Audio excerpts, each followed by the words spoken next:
Live from the Counterpunch Media Studio in Davison, Michigan. It's time for real life, real families, real fitness. It's time for Derek Noel Fitness.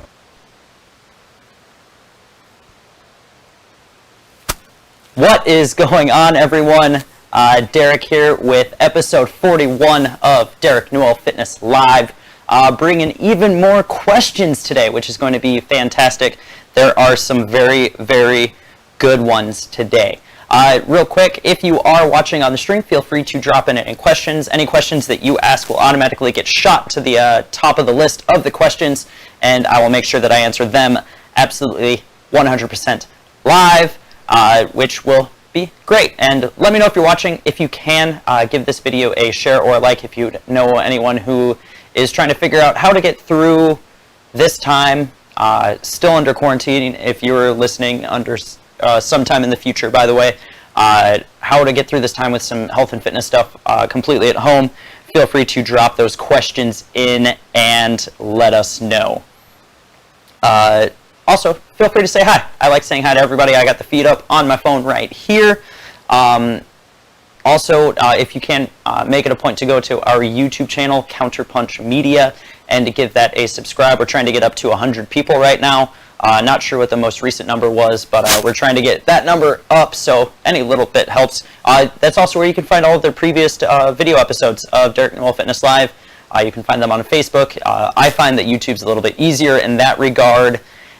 Or you can always listen to them in podcast form wherever you listen to podcasts as well. Like I said, this is up to episode 41, so there are 40 other episodes of my lovely, lovely voice out there on the internet somewhere. So yeah, I got more Q&A today. I have 10 questions that I found through different places, mostly Instagram this time. Trying to mix it up, find different places to source some questions from. Again, if you have any, feel free to ask them. Besides that, though, I'm going to jump right into this this little Q&A session we have going on here. Remember, share this with some friends too. That will help us out. All right. So first question actually has to do with intermittent fasting a little bit, which I'll talk about in a second. What time should I work out if I am doing intermittent fasting? And this can be a very multifaceted question, actually. First off, intermittent fasting is basically an eating structure where you give yourself an 8-hour window during the day to eat, and then the base is 8 hours to eat, and then you are not eating for 16 hours.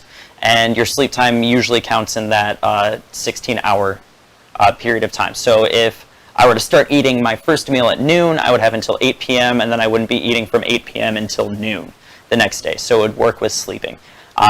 There are there's supposed benefits to it. Nothing has been 100% proven with studies, but there's a lot of anecdotal evidence showing that intermittent fasting works, mainly through the, basically from a nutritional standpoint. So this is nutrition coach Derek talking right now. Intermittent fasting works best when you are basically still following a calorie deficit. So you're limiting the opportunities for you to get extra calories in, which is how intermittent fasting really gets the most benefit, is if you refuse to eat outside of your 8-hour window, all of a sudden your nighttime snacking goes away, your morning lattes and everything like that go away, and all of a sudden you're eating less calories. So that's where intermittent fasting is. If you are following that protocol, which I have done in the past, it actually works really well for me, because then I can just have myself rolling through with a window of time to eat. It works for me. Again, there are other things that don't work really well for me. It really all has to do with personality. So what time should you work out if you are intermittent fasting? Number one, it depends on when your window is. I've also done a reversed intermittent fasting, not really reverse, but my fast has been from, or my eating window has been from like 6 a.m. until 2 p.m. Before, and then I haven't really eaten anything after 2, and then it goes through. It doesn't really matter where your window is, but if I'm going to work out, number one, I'm going to work out when I feel the best, which for me is typically in the morning. So even if I am fasted, me working out in the morning, I feel better. But if you are looking to perform the best. So if you're doing intermittent fasting and you're playing a sport or anything like that, you definitely do not want to work out when you are in your fasted state. When you're in your fasted state, your performance will suffer a little bit just because your body doesn't have any energy to run on. Your body needs energy in order to perform tasks, and when you are in a fasted state, the glycogen levels in your muscles are lowered a little bit, which means that you're not going to be able to put up your maximum effort because your body literally can't produce the energy fast enough to replenish it. So it really depends. If you want to feel the best, figure out what time it is during the day. If you are in a matter of life or death where you have to perform or you're going to lose something, then make sure that it is probably a couple hours after your first meal. So middle of the day, probably, depending on what it is. So 2-3 hours into your window after your first meal, just making sure you get that in. You also don't want to be super bloated, so you don't want to smash all of your calories at once. Again, it's very, very complicated answer, but when you feel like it is the short answer. Derek, what is your opinion on cheat days is the second one. I'm not really a fan of calling it a cheat day, per se, because that is basically saying that one slice of pizza is making me cheat on my diet, which is somehow hindering my results. And really, that couldn't be farther from the truth. Where people come into it is, oh, I'm going to have a cheat day, and then they smash an entire pizza, which, by the way, guilty as charged. But those types of things are going to go. But if I don't tell myself that, oh, I'm going to cheat on my diet, then I can find ways to fit things in that work for me. And if that is having a meal, so if I know for a fact I'm going to have pizza and I'm really trying to lose weight, I can still have the pizza. I just need to be aware that one slice of a regular, like, hot and ready to go pizza is one slice of that's about 450 calories. So I want to make sure that I'm adjusting my calorie needs for the day and what I'm actually eating before that to make sure that that fits in. So then I'm not cheating, I'm just adjusting. So that's my opinion on cheat days. I do think that you should be able to eat kind of what you want when you want to within moderation, especially because if you moderate it, then you are a lot less likely to go off the deep end and binge and eat that entire slice of pizza, because if you can have pizza basically whenever you want and you know what you need to do to be able to have it, then all of a sudden it's not cheating anymore and you're not inclined to just smash everything because it's your one golden opportunity to be able to eat it. So keep that in mind. Hey, what's going on, April? How's it going? So that's my opinion on cheat days. Just, if you want to call it a cheat day, whatever, you should be able to eat what you want. So if that means that I am pro cheat day, I guess that means I'm pro cheat day. Question number 3. When should I aim for a fat loss period or a muscle gain period, or either one really? And the next question has to kind of do with that, but I'll get to that in a second. When should you aim for fat loss? When you feel like it, really. When should you aim for muscle gain? Again, when you feel like it, or you feel like you can commit to it, because it can be a commitment to lose fat. It means that you have to be kind of restricted on how much food you're eating, which, that being said, a lot of people already undereat and need to, and their metabolism is adapted to their lower calorie state. But that's a whole other topic, and I think I've covered that before. But if I'm specifically looking for a fat loss phase, I'm looking for myself to be able to commit to it. Do I have it in me to be able to commit to it? Some days sometimes, some periods of time I will. Some period of time I think that it'll be less stressful, because stress is really something that you need to manage, especially when it comes to that. When you're in a calorie deficit, you are creating stress on your body. When you're in a calorie surplus, you're still creating stress on your body. So you need to make sure that you're not already super stressed before you take one of those things on, because that stress is going to hinder either one. So stress actually hinders both if you're trying to gain weight and if you're trying to lose weight. So keep that in mind when you're going, or when you have that going. If you are in a period of time where you are a little bit lower stress, you got a little less in your life going on, sounds like a familiar time period, then it might be a good idea to go for it. Or if you are trying to gain muscle, same deal. Here's the thing though. A lot of people I know are constantly in this state of losing and gaining. losing and gaining, losing and gaining. They either have to be cutting or they have to be bulking, gaining weight. So the problem with that is you create this yo-yo effect where you're going up and down, and you don't let your body actually sit where it wants to sit for a little bit. It wants to sit at maintenance. Your body hates change. So if you're constantly going up and down through those cycles, you're constantly creating more stress on your body as well. And that's where this next question comes into play, is when should I take a diet break? So when should I not be cutting, or when should I not be doing that? Honestly, I'm a fan of taking at least a month between each one to let your body adapt to its normal maintenance state, which means you're not trying to gain, you're not trying to lose, you're just looking for your body to be thriving for about a month and a half, and for it to adapt to a point where it's not gaining, it's not losing, and you are still able to do everything you want to do, and you're feeling good. It'll do a lot of things that'll help balance out any hormonal imbalances that are coming from just being in a severe cut, if you were one of those people. Bodybuilders, bikini competitors, I'm looking at you, or if you're trying to, or for example, if you're in a muscle gain phase, specifically for a powerlifting competition, maybe taking a break for a month, and not just a diet break, but also a training break for 2 weeks or a month after that big powerlifting meet. Especially if you're setting PRs, especially if you're like your biggest weight ever, or anything like that. You should slow down and take a break. 3 years down the road, you're not even going to remember that, oh, hey, I took a break between my vacation and when I started going through and cutting again. So if you're constantly in a state of fat loss, you're just setting yourself up to be disappointed, because eventually your body's going to stop losing.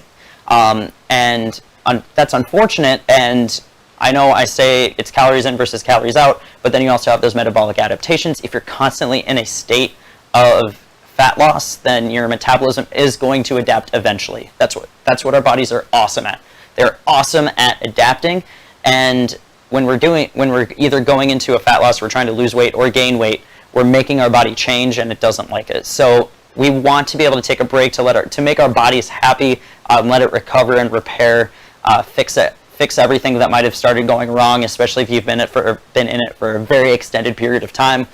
So just take that as it is. And I know some people listening aren't going to be happy hearing that, but too bad. It's kind of the truth. You do need to take a break from your diets and from your training every once in a while. Let's talk about rest days. Next question is, what should I do on rest days? Should you sit on the couch, on the recliner, and watch TV all day long? Probably not. You still want to be doing something active. A rest day, you should be considered an active rest day. You should be active all the time. What I mean by that is not going in and lifting a heavy barbell every single day of the week, not doing 20 miles on the road because you're training for a marathon every single day. On rest days, you should be doing something a little bit lower intensity. Going out for a nice 15 or 20 minute walk is awesome. If it's cold outside, we live in Michigan, it's cold all the time, then you can use a treadmill to 15, 20 minutes on the treadmill, just go out for a walk. If you want to go out for a bike ride, a nice easy bike ride, anything like that, something low, definitely sustainable, that you can just get your body moving on and get repetitions in. So if it's a walk, it's a walk. You shouldn't be going for like a 3-hour run though. That's not resting your body. The rest day is to recover. It's an active recovery day, and the reason that we say active is to get the blood flowing, because more blood flow means more recovery. And we want to make sure that we're doing it where our muscles aren't straining to do it either, because then it's kind of counterproductive. And also on the topic of rest, what does a rest period in a workout actually do? Now, this is a good question, and there are a few different things that it does. And if you are someone who has only ever done high-intensity interval training before, so hit like boot camp sessions or something like that, and you've never had a slow down or a break in between sets, you are missing out on a world of amazing. Olympic weightlifters got it right. And as someone who enjoys powerlifting, I still like to take those breaks. But what does a rest period actually do? Well, number one, it allows your body to recover, so it allows you to catch your breath, which is good, because you want to be able to breathe. Breathing is kind of important, and not just because like you'll pass out if you don't breathe, but also oxygen really helps with everything, but it helps improve everything. I don't really want to get into the specifics of what oxygen does in the body because, again, that's basically like a college course, but basically, if you're breathing more, you're able to create more energy, and if you're able to create more energy, you're able to keep your body pushing harder. And if you're never taking any breaks, or you're only giving your body 10 or 15 seconds to rest all the time, then you're not going to be able to push your body as hard. You're going to start slowing down, your muscles are going to get super fatigued super fast, and if you're specifically going for a strength thing, that's not necessarily a good thing, because we need our muscles to be at their maximum capacity, and if you're constantly just smashing them with 5 or 6 sets of 40 seconds on and 10 seconds off, you're not giving your body a chance to recover and help build strength. So too much of that, you can inhibit strength, but you can still build strength to an extent with that as well. There are actually a lot of studies coming out of the lifting light versus pushing heavy, and you can still build strength doing both, and you can still build endurance doing both.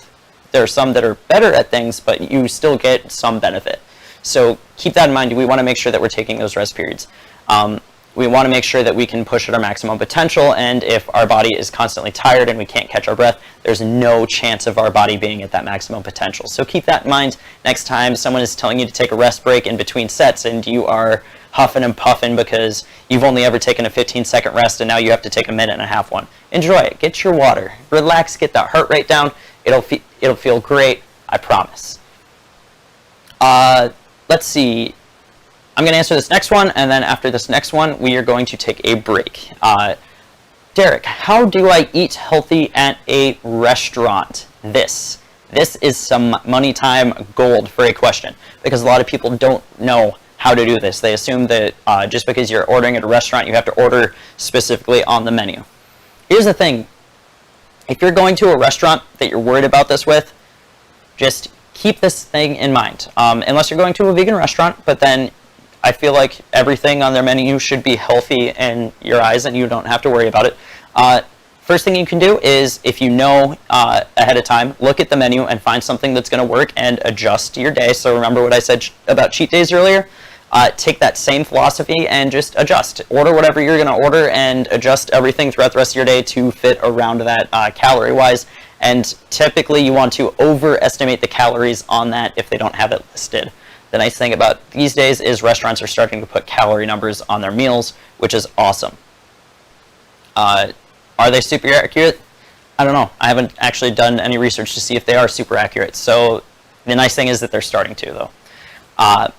But that's the first thing we want to do.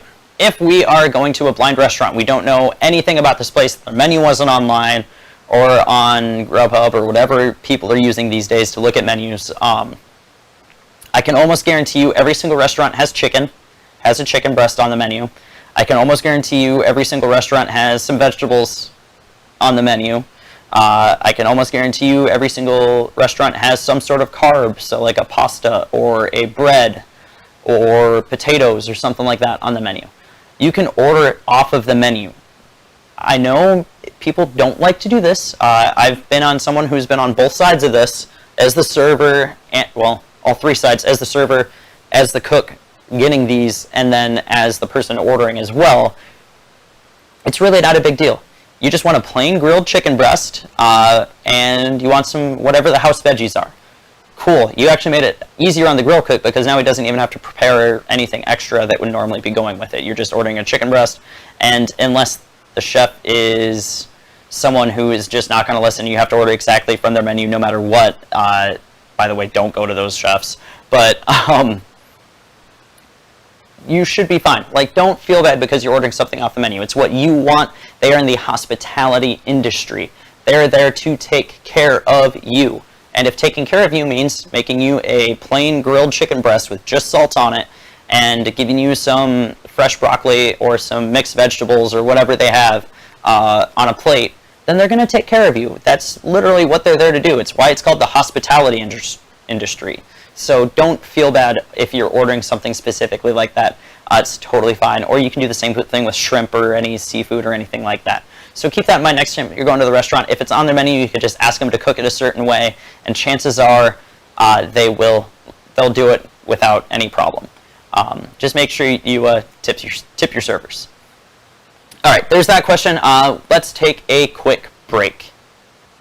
You're listening to Derek Noel Fitness here on IPMNation.com/Counterpunch. He'll bring the smarts. Now the sweat? Well, that's up to you.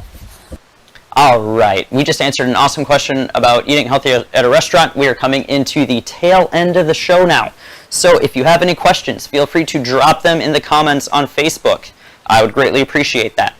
Or you can always send them in a message and get set up for the next time I do a Q&A. I've been really enjoying this format, though, so I might keep doing it.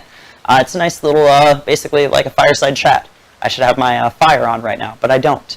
But anyways, a couple more questions. I got 3 left. The next one is, how can I tell if I am hydrated? Let's do some quick math real quick. Take your body weight. All right, I got my body weight. Now, divide it by 2. So, take your body weight, divide it by 2. Okay. I weigh, right now, I'm at about 190. So that means 95 pounds is half, right? I think my math is right on that. If it's not, someone will correct me. I'm not super worried about it. Now, change pounds to ounces. Cool, 95 ounces. That's how much water I should be drinking in a day. Is my number of water anywhere near that? Yeah, cool. Then you're probably hydrated. Are you drinking a ton of caffeine during the day? Yeah, add 15 ounces to that number. Do you eat a lot of salty foods? Yes, add another 15 ounces to that number. Basically, there's a really simple way, and I will actually share this tonight. I will do this tonight. I will share an infographic I have for how to tell or how to make sure that you are hydrated. The simplest test you can do for this is the pee test. Yeah. Look at your pee. If it is super duper clear, you are drinking a ton of water. If it is a very, very pale, almost clear yellow, you're still fine. If it's starting to be like a pretty yellow or to a darker yellow, well, actually, I'm going to amend that right now.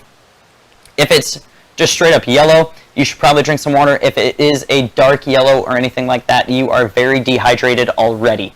Even if it doesn't seem like you are, so you need to make sure that you get some water, and anything darker than that medium yellow, you probably should go see a doctor, because that means that you are very, very dehydrated and you need to get that in check as quickly as you can, and a doctor can help out with that. But that's the really simple way to do that. I have an infographic talking about it, how to do the math, because that math can be really complicated, especially if you're just listening to me right now. But the quick run of things is take your body weight, divide it in half. That's how many ounces of water you should be drinking during the day, which for some people, they go, oh my God, that's a lot of water. Until you realize that that's a certain amount of bottles of water or glasses of water, then it's really not that big of a deal. You can probably figure out the math from there. And then, yeah, use the pee test, and you should be good to go.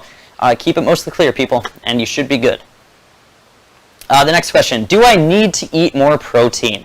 And actually, I'm gonna re-ask that question in the way that I've heard it asked to me before. Derek, do I need to eat more protein? Chances are, if you are one of the people who is asking me that, yes, the answer is yes, that you do need to eat more protein, especially if you're trying to lose weight. And here's why. Protein is the building block of muscle. When you're in a calorie deficit, your body is trying to lose weight. It doesn't care if it's fat. It doesn't care if it's muscle. It doesn't care if it is skeletal mass. So like even your bones can become more brittle as your body is trying to leach things to make things happen in your body. So a lot of people undereat their protein number, and there is a certain number. I did an entire episode trying to figure out this number for people, which you can go back, I think it was 35 or 36, somewhere in there. It was basically how to figure out your own nutrition. If you look up the episode that was talking about that, that's the episode. But a lot of people, very, very real people, undereat that number a lot. And what number it should be, it should basically be like 3/4 of your weight in protein. So Again, if I'm going to say I'm 200 pounds just for the sake of easy math. If I need to eat 3/4 of a pound, that makes 150. So I need to be getting 150 grams of protein a day. If you weigh 100 pounds, you should be eating 75 grams of protein a day. And that's not in weight of the meat itself or the protein itself, that is the grams macronutrients. So make sure that you know the difference between those. Because 30 grams of chicken and 30 grams of protein are very, very different things. So there's a big difference there. But a lot of people chronically undereat in that protein, and if they're not getting any protein in, then their body is going to start eating away at muscle and fat. So you're not maintaining any muscle mass when you're doing that. Your body really doesn't care. You can lose muscle mass and fat mass, both. Will you lose fat while you're losing muscle? Yeah, basically guaranteed you're going to. But if you want to specifically only lose fat, just be aware you probably are going to lose a little bit of muscle, but you want to make sure that you up that protein up even higher. So if I'm maintaining, I should be eating that 3/4 of my body weight in protein. If I'm cutting weight, so if I am trying to lose weight specifically, I want to bump that number up a little bit higher. Maybe it's 85%, maybe it's 90%, because then my body is going to, you're basically tricking your body into thinking that it needs to preserve its muscle, which it will. Your body, if you're eating more protein, is more inclined to burn things other than protein. So it'll maintain your muscle mass, and then you'll lose fat, and you'll stay ripped, and you'll stay shredded, and you'll have all your muscles, and you'll be like, yeah, I'm awesome. And that'll be cool. But if you don't, then you're going to be losing that muscle, and then you're just going to get frail. And I don't know about you, but I don't want to be frail. I want to make sure that I look as strong as I feel.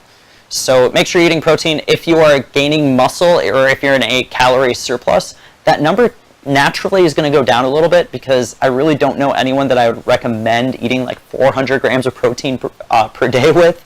That could actually start to mess with your kidneys a little bit, that high. By the way, if you're all concerned about what your kidneys are going to do from eating 150 grams of protein, the answer is nothing. There's no downfall to eating that much protein unless you have some sort of health symptom, or a health diagnosis that prevents you from eating protein like that.